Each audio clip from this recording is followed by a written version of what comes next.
আসসালামু আলাইকুম, Cyrus kitchen channel থেকে আপনাদের সবাইকে স্বাগতম। আশা করি সবাই ভালো আছেন। আজকে আপনাদেরকে বিফ চাপ তৈরি করে দেখাবো। আশা করি ভিডিওটি আপনাদের ভালো লাগবে, শেষ পর্যন্ত দেখার অনুরোধ রইল। কোরবানির ঈদ গেলেও বেশি দিন হয় নাই, সবার ঘরে গরুর মাংস আছে, তো সবাই চটাপট রেডি করে ফেলুন বিফ চাপ। খুব সহজে এই বিফ চাপটা আপনারা বাসায় তৈরি করতে পারবেন। তো আমি এখানে হাড় ছাড়া কিছু গরুর মাংস নিয়ে নিয়েছিলাম। এখন এটার থেকে আমি পানিগুলো মুছে নিচ্ছি একটা টিস্যু দিয়ে। যে আমার পানিগুলো মোছা শেষ। এখন আমি একটা কাঁটা চামচের সাহায্যে মাংসগুলোকে ছিদ্র করে নিব।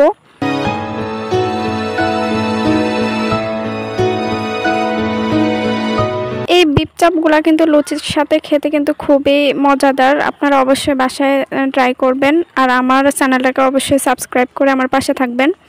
কাঁটা চামচ দিয়ে ছিদ্র করার পর আমি শিল দিয়ে এটাকে একটু থেতলে নিচ্ছি। আবার বেশি থেতলানো যাবে না, না হলে ফ্রাই করার সময় এগুলো ভেঙে যেতে পারে। এই যে আমার সবগুলা কিন্তু একদম রেডি। এখন এগুলাতে আমি সবগুলো এভিডেন্স দিয়ে দিব।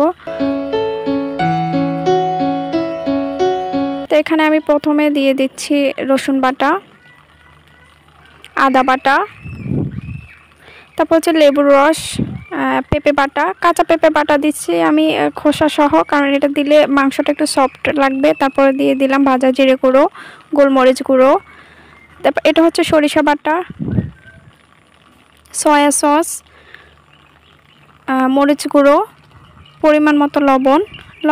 আমি 6 সস দিচ্ছি, সেজন্য লবণের পরিমাণটা একটু কম দিলাম। তারপর হচ্ছে বেসন, আমি হালকা একটু টেলে নিয়ে তারপর বেসনগুলো দিয়ে দিলাম। দিয়ে এগুলো আমি ভালোভাবে মেখে নিলাম। এখানে আমি আরও একটা এভিডেন্স দিয়েছি, সেটা হচ্ছে কাবাব মশলা। আপনারা অবশ্যই কাবাব মশলাটা দিবেন।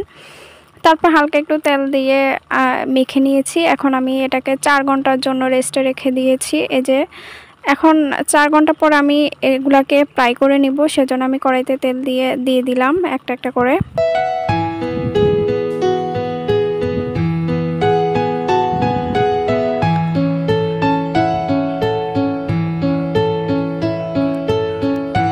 সবগুলো আমি এভাবে ফ্রাই করে নিব।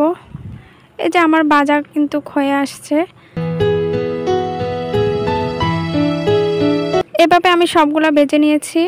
এখন আমি উঠিয়ে নিব যেগুলো আমার ভাজা হয়ে গিয়েছে।